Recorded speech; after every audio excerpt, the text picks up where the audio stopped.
ಇಷ್ಟೆಲ್ಲ ಬೆಳವಣಿಗೆ ನಂತರ ಶಾಂಗ್ರಿಲಾ ಹೋಟೆಲ್ಗೆ ಸಿಎಂ ಡಿಕೆ ದೌಡಾಯಿಸಿದ್ದಾರೆ. ರೆಡ್ಡಿ ರೆಬಲ್ ಸಿಎಂ ಡಿಕೆಗೆ ಫುಲ್ ಟೆನ್ಷನ್ ಆಗಿದೆ.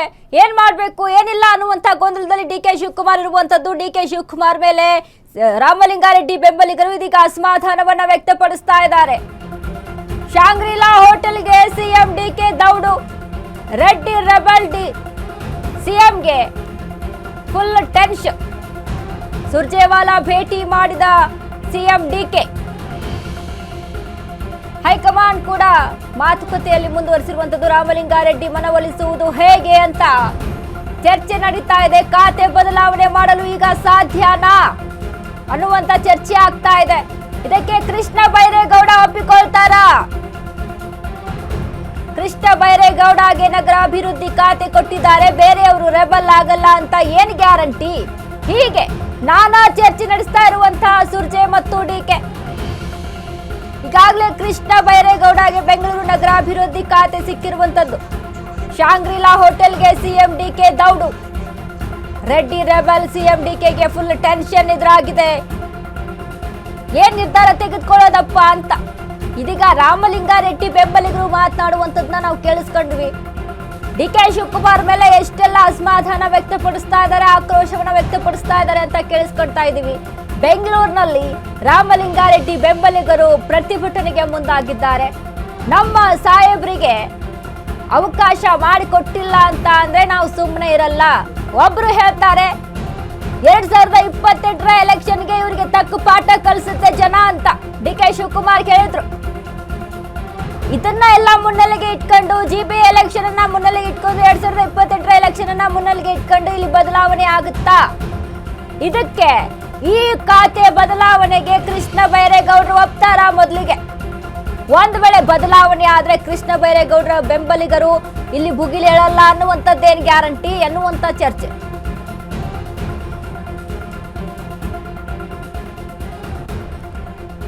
ಈ ಬಗ್ಗೆ ಮತ್ತಷ್ಟು ಅಪ್ಡೇಟ್ಸ್ ಗಳನ್ನ ಪಡೆದುಕೊಳ್ಳೋಣ. ನಮ್ಮ ಜೊತೆಗೆ ಲೈವ್ ನಲ್ಲಿ ಜಾಯ್ನ್ ಆಗಿದ್ದಾರೆ ನಮ್ಮ ಪ್ರತಿನಿಧಿ ಅರುಣ್. ಅರುಣ್, ಈಗಾಗಲೇ ರಾಮಲಿಂಗಾರೆಡ್ಡಿ ರಾಜೀನಾಮೆ ರಾಜಕೀಯದಲ್ಲಿ ಸಾಕಷ್ಟು ಬೆಳವಣಿಗೆಗಳನ್ನ ಹುಟ್ಟಿ ಹಾಕ್ತಾ ಇದೆ.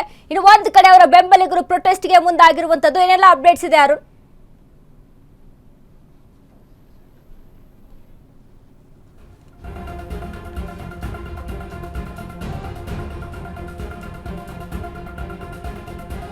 ಇವತ್ತು ಬೆಳಗ್ಗೆ ಸಚಿವ ರಾಮಲಿಂಗಾರೆಡ್ಡಿ ಅವರು ರಾಜೀನಾಮೆಯನ್ನು ಕೊಟ್ಟಿರುವಂಥದ್ದು. ಅಂದರೆ ಅವರಿಗೆ ಕೊಟ್ಟಂತಹ ಒಂದು ಜನ ಸಂಪನ್ಮೂಲ ಖಾತೆ ಏನಿದೆ ಅದಕ್ಕೆ ಅವ್ರಿಗೆ ಇಷ್ಟ ಇರಲಿಲ್ಲ. ಮತ್ತು ಅವರು ಕಣ್ಣಿಟ್ಟಿದ್ದು ಒಂದು ಬೆಂಗಳೂರು ಡೆವಲಪ್ಮೆಂಟ್ ಮಿನಿಸ್ಟರ್ ಬೋರ್ಡ್ ಮೇಲೆ. ಆದರೆ ಅವ್ರಿಗೆ ಅದು ಸಿಕ್ಕಿಲ್ಲ. ಜೊತೆಗೆ ಅದು ಕೃಷ್ಣ ಬೈರೇಗೌಡರಿಗೆ ಒಂದು ಕೊಟ್ಟಿರುವಂಥದ್ದು. ಈ ನಿಟ್ಟಿನಲ್ಲಿ ಇವತ್ತು ಬೆಳಗ್ಗೆ ರಾಜೀನಾಮೆಯನ್ನು ಕೊಟ್ಟಿರುವಂಥದ್ದು. ಜೊತೆಗೆ ಡಿ ಕೆ ಶಿವಕುಮಾರ್ ಅಂದರೆ ಸಿಎಂ ಡಿ ಕೆ ಶಿವಕುಮಾರ್ ಅವರು ಸಹ ಬೆಳಗ್ಗೆ ಒಂದು ರಿಯಾಕ್ಟ್ ಮಾಡಿರುವಂಥದ್ದು. ನಾನು ಅವ್ರ ಜೊತೆ ಮಾತನಾಡ್ತೀನಿ, ಜೊತೆಗೆ ಅವರು ನನ್ನ ಕೊಲೀಗ್ ಇರ್ಬೋದು ಮತ್ತು ಸೀನಿಯರ್ ಮೋಸ್ಟ್ ನನಗೆ ಫ್ರೆಂಡ್ ಇದ್ದಾರೆ, ಹಾಗಾಗಿ ನಾನು ಅವ್ರ ಜೊತೆ ಮಾತಾಡ್ತೀನಿ, ಯಾವುದಕ್ಕೂ ಸಹ ನೀವು ತಲೆ ಕೆಡಿಸ್ಕೋಬೇಡಿ ಅಂತ ಹೇಳ್ಬಿಟ್ಟು ಮಾಧ್ಯಮಗಳಿಗೆ ಒಂದು ಪ್ರತಿಕ್ರಿಯೆ ಕೊಟ್ಟು ಇದೀಗ ಡಿ ಕೆ ಶಿವಕುಮಾರ್ ಅವರು ಒಂದು ವಸಂತ ನಗರದಲ್ಲಿರುವಂತಹ ಒಂದು ಶಾಂಗ್ರಿಲಾ ಹೋಟೆಲ್ಗೆ ಬಂದಿರುವಂಥದ್ದು. ಇಲ್ಲಿ ಸುರ್ಜೇವಾಲಾ ಅವರನ್ನ ಭೇಟಿ ಮಾಡಿ ಚರ್ಚೆಯನ್ನ ಮಾಡ್ತಾ ಇರುವಂಥದ್ದು. ಅಂದ್ರೆ ಇಲ್ಲಿ ಪ್ರಮುಖವಾಗಿ ಈಗ ಈ ಸಮಯದಲ್ಲಿ, ಯಾಕಂದ್ರೆ ಈಗಾಗಲೇ ಎಲ್ಲರೂ ಸಹ ಪ್ರಮಾಣ ವಚನ ಸ್ವೀಕಾರ ಮಾಡಿದ್ದಾರೆ, ಖಾತೆಗಳನ್ನ ಸಹ ಹಂಚಿಕೆ ಮಾಡಿದ್ದಾರೆ. ಜೊತೆಗೇನಂದ್ರೆ ಈ ಸಂದರ್ಭದಲ್ಲಿ ಖಾತೆಗಳನ್ನ ಬದಲಾವಣೆ ಮಾಡೋಕ್ಕೆ ಆಗುತ್ತಾ ಅನ್ನೋದನ್ನು ಸಹ ಪ್ರಶ್ನೆಯನ್ನ ಇರುವಂಥದ್ದು. ಅದ್ರ ಜೊತೆಗೆ ಚರ್ಚೆಯನ್ನ ಮಾಡ್ತಾ ಇರೋದು. ಅದ್ರ ಜೊತೆಗೆ ಏನಂದ್ರೆ ಶಾಂಗ್ರಿಲಾ ಹೋಟೆಲ್ನಲ್ಲಿ ಈಗ ಚರ್ಚೆಯನ್ನ ಮಾಡ್ತಾ ಇರುವಂಥದ್ದು. ಯಾಕಂದ್ರೆ ಈಗ ಜಲಸಂಪನ್ಮೂಲ ಸಚಿವ ಸ್ಥಾನಕ್ಕೆ ಅವರು ಅಂದ್ರೆ ಅವ್ರಿಗೆ ಕೊಟ್ಟಿರುವಂಥದ್ದು ಅದನ್ನ ಅವ್ರಿಗೆ ಇಷ್ಟ ಇರಲಿಲ್ಲ. ನನಗೆ ಆತ್ಮಸಾಕ್ಷಿ ವಿರೋಧಕ್ಕಾಗಿ ನಾನು ಕೆಲಸ ಮಾಡೋಕ್ಕೆ ಆಗಲ್ಲ ಅಂತ ಹೇಳ್ಬಿಟ್ಟು ಅವರು ಬೆಳಗ್ಗೆ ರಾಜೀನಾಮೆಯನ್ನು ಕೊಟ್ಟಿರುವಂಥದ್ದು. ಜೊತೆಗೆ ಈಗ ಏನು ಬೆಂಗಳೂರು ಡೆವಲಪ್ಮೆಂಟ್ ಏನು ಖಾತೆ ಏನಿದೆ ಅದು ಈಗ ಇರುವಂಥದ್ದು ಕೃಷ್ಣ ಅವರ ಬಳಿ ಇದೆ. ಅದನ್ನ ಬದಲಾವಣೆ ಮಾಡ್ಕೊಳ್ಳೋಕ್ಕೆ ಆಗುತ್ತಾ, ಈ ಸಂದರ್ಭದಲ್ಲಿ ಮಾಡಿದ್ರೆ ಯಾವ ರೀತಿ ಸಂದೇಶ ಹೋಗುತ್ತೆ ಏನು ಅನ್ನೋದ್ರ ಬಗ್ಗೆ ಇದೀಗ ಸಿಎಂ ಡಿ ಕೆ ಶಿವಕುಮಾರ್ ಅವರು ಒಂದು ಈಗ ಸುರ್ಜೇವಾಲಾ ಜೊತೆ ಒಂದು ಮಾತುಕತೆಯನ್ನು ಮಾಡ್ತಾ ಇರುವಂಥದ್ದು. ಇವತ್ತು ಏನು ರಾಜ್ಯಕ್ಕೆ ಇವತ್ತು ರಾಹುಲ್ ಗಾಂಧಿ ಸಹ ಬರ್ತಾ ಇರುವಂಥದ್ದು. ಮತ್ತೆ ಮಲ್ಲಿಕಾರ್ಜುನ್ ಖರ್ಗೆ ಅವರು ಸಹ ಈಗಾಗಲೇ ಅವರು ಸದಾಶಿವನಗರ ಮನೆಯಲ್ಲಿದ್ದಾರೆ. ಮತ್ತು ಈ ಬಗ್ಗೆ ಎಲ್ಲ ರೀತಿಯ ಮಾಹಿತಿಯನ್ನು ಪಡೆದುಕೊಂಡು ಇದೀಗ ಮಲ್ಲಿಕಾರ್ಜುನ್ ಖರ್ಗೆ ಅವರು ಸಹ ಸಿಎಂ ಶಿವಕುಮಾರ್ ಅವರು ಕೊಟ್ಟಿರುವಂಥದ್ದು. ಜೊತೆಗೆ ಈಗ ಏನು ಖಾತೆ ಬದಲಾವಣೆ ಮಾಡೋಕ್ಕೆ ಹೇಗೆ ಸಾಧ್ಯ ಆಗುತ್ತೆ, ಮತ್ತು ಅದಾದರೆ ಬೇರೆಯವರು ಯಾರಾದರೂ ಸಚಿವರು ಸಹ ಇದೇ ರೀತಿ ಬಂಡೆ ಹೇಳ್ತಾರೆ ಅಂತ ಹೇಳ್ಬಿಟ್ಟು ಸಹ ಒಂದು ಮಾಹಿತಿ ಇರುವಂಥದ್ದು. ಹಾಗಾಗಿ ಈಗ ಏನು ರಾಜೀನಾಮೆಯನ್ನು ಕೊಟ್ಟಿದ್ದಾರೆ ರಾಮಲಿಂಗಾರೆಡ್ಡಿ ಅವರು, ಇದನ್ನು ಯಾವ ರೀತಿ ಡಿ ಕೆ ಶಿವಕುಮಾರ್ ಅವರು ಪರಿಹಾರ ಮಾಡ್ತಾರೆ ಅನ್ನೋದು ಸಹ ಒಂದು ಕಾದು ನೋಡಬೇಕಾಗುತ್ತೆ. ಅವನಿತಾ, ಈಗ ಒಂದ್ ಕಡೆ ಇಲ್ಲಿ ಬೇರೆ ಶಾಸಕರನ್ನ ಸಚಿವರನ್ನ ಹೊರತುಪಡಿಸಿ ನೋಡಿದ್ರೆ ಅರುಣ್, ಅಂದ್ರೆ ಕೃಷ್ಣ ಬೈರೇಗೌಡ ಅವರ ನಿಲುವೇನಾಗಿರುತ್ತೆ ಅನ್ನೋದ್ರ ಬಗ್ಗೆನೇ ಇಲ್ಲಿ ಚರ್ಚೆ ಆಗ್ತಾ ಇದೆ. ಅಂದ್ರೆ ಅವರು ಸುಮ್ಮನೆ ಒಪ್ಕೊಂಡ್ಬಿಡ್ತಾರೆ ಇಲ್ಲಿ ಬದಲಾವಣೆ ಅನ್ನುವಂತ ವಿಚಾರ ಬಂದ್ರೆ.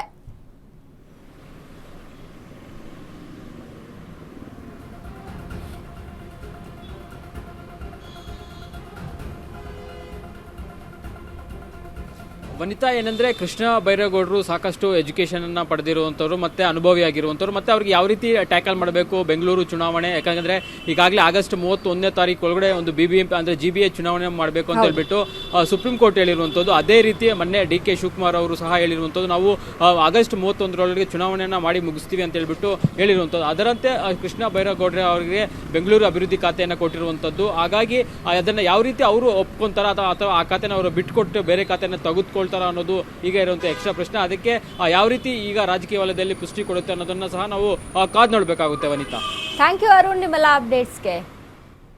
ಈಗಾಗಲೇ ಪ್ರೊಟೆಸ್ಟ್ ಅನ್ನ ಮಾಡ್ತಾ ಇದ್ದಾರೆ ಒಂದ್ ಕಡೆ ರಾಮಲಿಂಗಾರೆಡ್ಡಿ ಬೆಂಬಲಿಗರು, ಮತ್ತೊಂದ್ ಕಡೆ ಶಾಂಗ್ರಿಲಾ ಹೋಟೆಲ್ನಲ್ಲಿ ಸುರ್ಜೇವಾಲಾ ಮತ್ತು DKಯ ಚರ್ಚೆ ನಡೀತಾ ಇದೆ. ಖಾತೆ ರಾಮಲಿಂಗಾರೆಡ್ಡಿ ಬಗ್ಗೆ ಮಾತನಾಡ್ತಾ ಇದ್ದಾರೆ. ಏನ್ ಮಾತನಾಡ್ತಾ ಇದ್ದಾರೆ ನೋಡ್ಕೊಂಬರೋಣ. ನಾನು ಅಪ್ಲಿಕೇಶನ್ ಹಾಕಿದ್ದೆ, ಯಾರ ಮನೆಗೆ ಹೋಗಿ ನನಗೆ ಅಸೆಂಬ್ಲಿ ಸೀಟ್ ಕೊಡಿ ಅಂತ ಕೇಳಿರಲಿಲ್ಲ. ವೀರಪ್ಪಲಿಯವರೇ ಕರೆದು ಸೀಟು ನನಗೆ ಕೊಟ್ಟರು. ಆಗ ಸೋತೆ ನಾನು. ಆಮೇಲೆ 89ರಿಂದ ಸತತವಾಗಿ 8 ಬಾರಿ ಬೆಂಗಳೂರು ನಗರದಲ್ಲಿ ಶಾಸಕನಾಗಿ ಜಯನಗರ ಮತ್ತು VTM ವಿಧಾನಸಭಾ ಕ್ಷೇತ್ರದಲ್ಲಿ ಶಾಸಕನಾಗಿ ಗೆದ್ದಿದ್ದೇನೆ. ಮೊದಲನೇ ಸಲ ವೀರಪ್ಪಲಿಯವರ ಮಂತ್ರಿಮಂಡಲದಲ್ಲಿ ಸಚಿವನಾಗಿದ್ದೆ. ಆಮೇಲೆ SM ಕೃಷ್ಣ ಅವ್ರ ಕಾಲದಲ್ಲೂ ಸಚಿವನಾಗಿದ್ದೆ, ಧರ್ಮಸಿಂಗ್ ಅವ್ರ ಕಾಲದಲ್ಲೂ ಸಚಿವನಾಗಿದ್ದೆ, ಸಿದ್ದರಾಮಯ್ಯನವರ 2 ಅವಧಿಯಲ್ಲಿ ಸಚಿವನಾಗಿದ್ದೆ.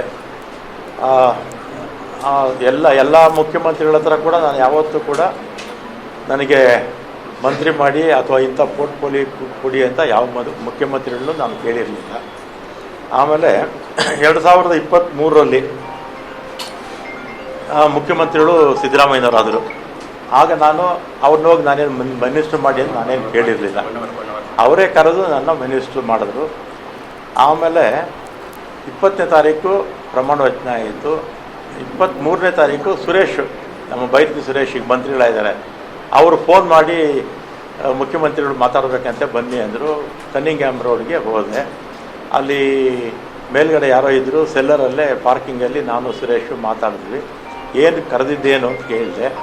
ಅದಕ್ಕೆ ನಿಮಗೆ ಬೆಂಗಳೂರು ಪೋರ್ಟ್ಫೋಲಿಯೋ ಕೊಡ್ತೀನಿ ಅಂತ ಹೇಳಿದ್ರು. ಅಷ್ಟೇ ತಾನೇ ಫೋನಲ್ಲಿ ಹೇಳಿದರೆ ಸಾಕಾಗಿತ್ತು, ಇದಕ್ಕೆ ಯಾಕೆ ಕರೆದ್ರಿ ಅಂತೇಳಿ ನಾನು ಸಿದ್ದರಾಮಯ್ಯ ಅವ್ರನ್ನ ಭೇಟಿನೂ ಮಾಡಲಿಲ್ಲ.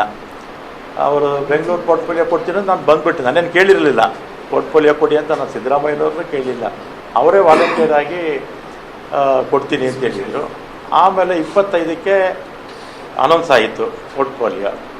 ನಾನೇ ಮತ್ತೆ ಟ್ರಾನ್ಸ್ಪೋರ್ಟ್ಗೆ ಹಾಕ್ಬಿಟ್ಟಿದ್ರು. ಆಮೇಲೆ ನಾನು ಫೋನ್ ಮಾಡಿದೆ, ಸುರೇಶಿಗೆ ಫೋನ್ ಮಾಡಿದೆ. ಅವರಿಬ್ಬರು ಜೊತೆಯಲ್ಲೇ ಕಾರಲ್ಲಿ ಹೋಗ್ತಾಯಿದ್ರು. ಯಾಕೆ ಈಗ ಆಯಿತು ಅಂತ ಹೇಳಿದೆ. ಇದು ಬೇರೆ ಬೇರೆ ಕಾರಣಗಳಿಂದ ಇದು ಬದಲಾವಣೆ ಆಗೋಯಿತು ಅಂತ ಹೇಳಿದರು. ಆಮೇಲೆ ನಾನು 25ನೇ ತಾರೀಕು ಮಾತಾಡಿದ್ಮೇಲೆ ನನಗೆ ನಾನೇನು ಕೇಳಿರಲಿಲ್ಲ, ಯಾರು ಇಂಥ ಇಲಾಖೆ ಬೇಕು ಅಂತ ನಾನು ಕೇಳಿರಲಿಲ್ಲ. ಅವರೇ ಕರೆದು ಕೊಡ್ತೀನಿ ಅಂತ ಹೇಳಿದರು. ಆಮೇಲೆ ನಾನು ಬೇಡ, ನನ್ನ ಮಂತ್ರಿಮಂಡಲದಲ್ಲಿ ಇರೋದಿಲ್ಲ ಅಂತ ನಾನು ಹೇಳಿದೆ. ಆಮೇಲೆ ನಮ್ಮ ಈಗಿನ ಮುಖ್ಯಮಂತ್ರಿಗಳು ಯಾರು ನಮ್ಮ ಶಿವಕುಮಾರ್ ಅವರು ಮತ್ತು ಅವರ ಸಹೋದರ DK ಸುರೇಶು ಇವರೆಲ್ಲ ನಮ್ಮ ಮನೆಗೆ ಬಂದು 2.5 ವರ್ಷ ಆದಮೇಲೆ ನಾನೇ ಚೀಫ್ ಮಿನಿಸ್ಟರ್ ಆಗ್ತೀನಿ, ಆಗ ನಿನಗೆ ಈ ಪೋರ್ಟ್ಫೋಲಿಯೋ ಬಿಟ್ಕೊಡ್ತೀನಪ್ಪ ಅಂತ. ನಾನು ಸಾಯಂಕಾಲ 4 ಗಂಟೆವರೆಗೂ ಇದ್ದರು ನಮ್ಮ ಮನೇಲಿ, ಅಲ್ವೇನಪ್ಪ? ಸಂಜೆ 4 ಗಂಟೆವರೆಗೂ ನಮ್ಮ ಮನೇಲಿ ಇದ್ದರು. ನೀವು ಮಾಧ್ಯಮದವರೆಲ್ಲ ಇದ್ದೀರಿ, ಅವತ್ತು ಎಲ್ಲ ನಮ್ಮ ಮನೆ ಮುಂದೆನೇ ಇದ್ದರು. ನಾನು ಆಯಿತು ಅಂತ ಸುಮ್ಮನೆ ಆದೆ. ಮತ್ತು ಮೊನ್ನೆ 25ರಲ್ಲಿ ಅವರು CM ಆಗಿ ಹೋಗಿ ತಗೋಬೇಕು. ಅದರ ಹಿಂದಿನ ದಿನಾನೇ ನಾವು ಹೋಗಿದ್ವಿ. ನಾನು ಕೃಷ್ಣರಾಜ್ ಅವರು ಇಲ್ಲೇ ಇದ್ದಾರೆ, ಅವ್ರಿಗೆ MLC ಸೀಟ್ಗೆ ರೆಕಮೆಂಡೇಷನ್ ಮಾಡೋದಕ್ಕೆ ಹೋಗಿದ್ದೆ ಕೃಷ್ಣರಾಜ್ ಅವರಿಗೆ. ಆಮೇಲೆ ಕೃಷ್ಣರಾಜ್ ಅವರು ಅವ್ರ ವಿಚಾರ ಮುಗಿದ ಮೇಲೆ ನಾವಿಬ್ಬರೇ ಪರ್ಸ್ನಲ್ಲಾಗಿ ಕೂತಿದ್ದಾಗ ನಾನೇನು ಇವ್ರನ್ನೂ ಯಾರು ಶಿವಕುಮಾರ್ ಅವ್ರನ್ನೂ ಕೂಡ ನಾನು ಮಂತ್ರಿ ಮಾಡ್ಕೊಳ್ಳಿ ಅಂತ ಕೇಳಲಿಲ್ಲ, ಅಥವಾ ಸಿದ್ದರಾಮಯ್ಯನವ್ರ ಹತ್ರ ಹೋಗಿ ನಾನು ಮಂತ್ರಿ ಮಂಡಲದಲ್ಲಿ ಸೇರಿಸಿ ಅಂತ ಹೇಳಲಿಲ್ಲ, ಅಥವಾ ಹೈಕಮಾಂಡ್ಗೆ ಹೋಗಿ ನನ್ನ ಮಂತ್ರಿ ಮಾಡಿ ಅಂತ ನಾನೇನು ಕೇಳಿರಲಿಲ್ಲ. ಮಾಡಿದ್ದಾರೆ, ಸಂತೋಷ. ಮತ್ತು ಅವತ್ತೇ ಶಿವಕುಮಾರ್ ಬೆಂಗಳೂರು ಪೋರ್ಟ್ಫೋಲಿಯೋ ನಿನಗೆ ಕೊಡ್ತೀನಪ್ಪ ಅಂತ ಹೇಳಿದ್ರು. ಆಯಿತು ಅಂತ ಬಂದೆ. ನಾನು ಅದನ್ನು ಕೇಳಿರಲಿಲ್ಲ, ಅವರಿಗೆ ಅದನ್ನು ಕೇಳಲಿಲ್ಲ, ಅವರೇ ವಾಲಂಟಿಯರಾಗಿ ಹೇಳಿದರು. ಆಮೇಲೆ ನೋಡಿದ್ರೆ ಈಗ ಜಲಸಂಪನ್ಮೂಲ ಕೊಟ್ಟಿದ್ದಾರೆ. ನಾನು 2 ಬಾರಿ ಕೂಡ ಅವರೇ ಕರೆದು ಕೊಡ್ತೀವಿ ಅಂತೇಳಿ ಆಮೇಲೆ ಬೇರೆಯವ್ರಿಗೆ ಆಯಿತು. ಅದಕ್ಕೆ ನನಗೆ ಬೇಸರ ಆಗಿ ಈಗ ಆತ್ಮಸಾಕ್ಷಿ ವಿರುದ್ಧವಾಗಿ ಕೆಲಸ ಮಾಡೋಕ್ಕಾಗ್ತಿಲ್ಲ ಅಂತೇಳಿ ರಾಜೀನಾಮೆ ಕೊಡ್ತಾ ಇದ್ದೀನಿ ಅಷ್ಟೇ. ಆಮೇಲೆ ಕಾಂಗ್ರೆಸ್ ಪಕ್ಷದಲ್ಲೇ ಇರ್ತೀನಿ, ಕಾಂಗ್ರೆಸ್ ಶಾಸಕನಾಗಿ ಮುಂದುವರಿತೀನಿ, ಅದರಲ್ಲೇನು ಎರಡನೇ ಮಾತಿಲ್ಲ. ಸರಿ, ಹೈಕಮಾಂಡ್ ಇಂದ ಏನಾದ್ರು ನಿಮಗೆ ಮಾತುಕತೆ ಮಾಡುವಂತ ಸಾಧ್ಯತೆಗಳಿದೆಯಾ? ಯಾರು ನನ್ನ ಹತ್ರ ಮಾತಾಡಿಲ್ಲ. Sir, today Rahul Gandhi is here, sir, and Mr. Kharge are here. Both have they tried? ನಾನು ಆಗ್ಲೇ ಹೇಳಿದಲ್ಲ, ಏನು ಮಾತಾಡೋದಿಲ್ಲ, ಇಷ್ಟೇ. Sir, the same in English, one line. ಇಲ್ಲ, ನೀವು ಅದನ್ನು ಟ್ರಾನ್ಸ್ಲೇಟ್ ಮಾಡ್ಕೊಳ್ಳಿ. ಮನವೊಲಿಸುವಂತ ಪ್ರಯತ್ನ ಆದ್ರೆ ಸರ್ ಏನು ಮಾತಾಡಲ್ಲ. ಕೇವಲ ಶಾಸಕರಾಗಿರ್ತೀನಿ, ಕಾಂಗ್ರೆಸ್ ಪಕ್ಷದಲ್ಲೇ ಇರ್ತೀನಿ.